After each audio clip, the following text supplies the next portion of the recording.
Well, for many Canadians, the image of Pope Francis that will endure is that of him on Canadian soil in 2022. You have traveled a long way to be with us on our land and to walk with us on the path of reconciliation. That, of course, is when Pope Francis offered an apology to residential school survivors on behalf of the Catholic Church.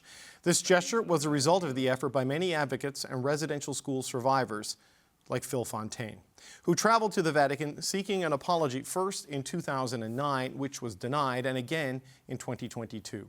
The former National Chief of the Assembly of First Nations, Phil Fontaine, joins us now to discuss the legacy Pope Francis leaves behind. Phil Fontaine, it's good to see you, sir. Thank you for being here today.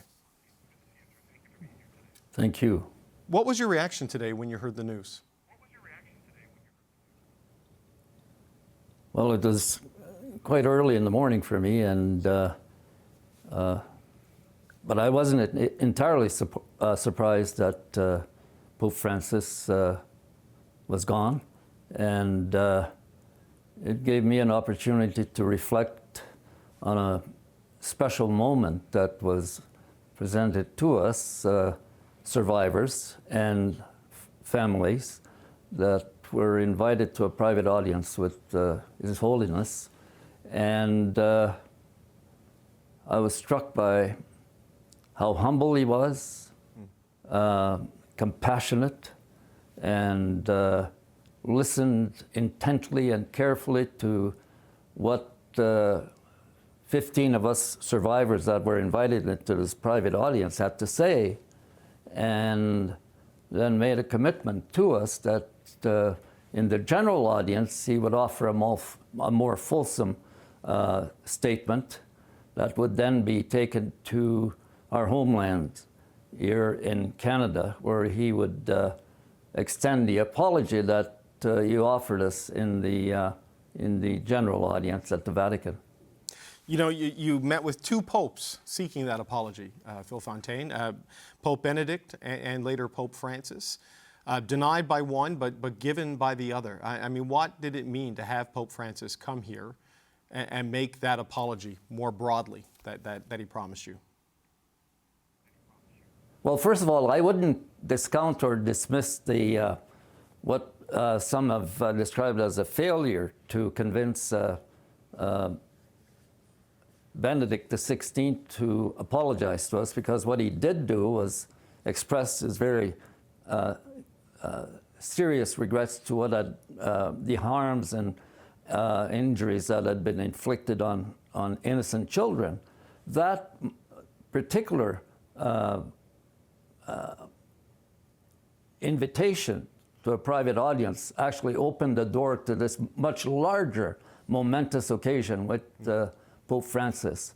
They're both, I mean, opposites. They're completely different.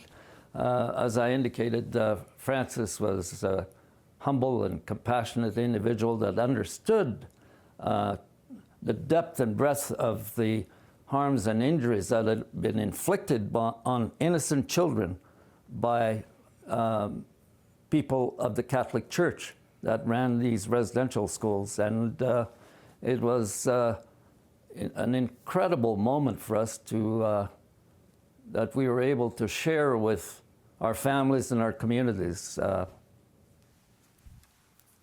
It was an important first step on the path to reconciliation, but it's a path the country still walks. I mean, a lot of people believed that even at the time it wasn't quite enough, but no one person, I guess, can satisfy an issue as complex and difficult as this one. I wonder, Phil Fontaine, what do you think Pope Francis' legacy will be for reconciliation in Canada?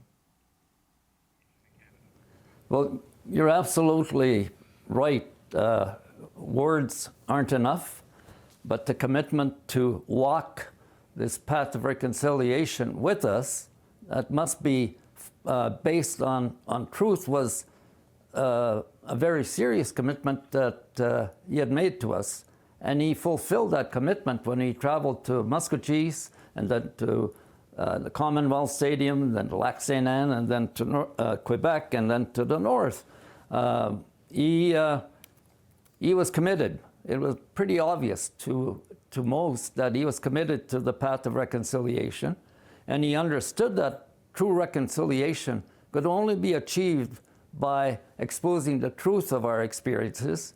And as horrendous, as difficult as these truths may be, or might be, not just to the people that live the experience, but in fact to Canadians, because this is very much a Canadian story. It isn't just a story about the survivors. And Pope Francis made it possible for others to accept the truth of these experiences that had been described very, very honestly with him in our private audience. So Phil Fontaine, as a final point, I mean, significant progress under this Pope. What do you hope to see from the next Pope, and where do you hope to see the Catholic Church go from here in terms of the work that still needs to be done on this?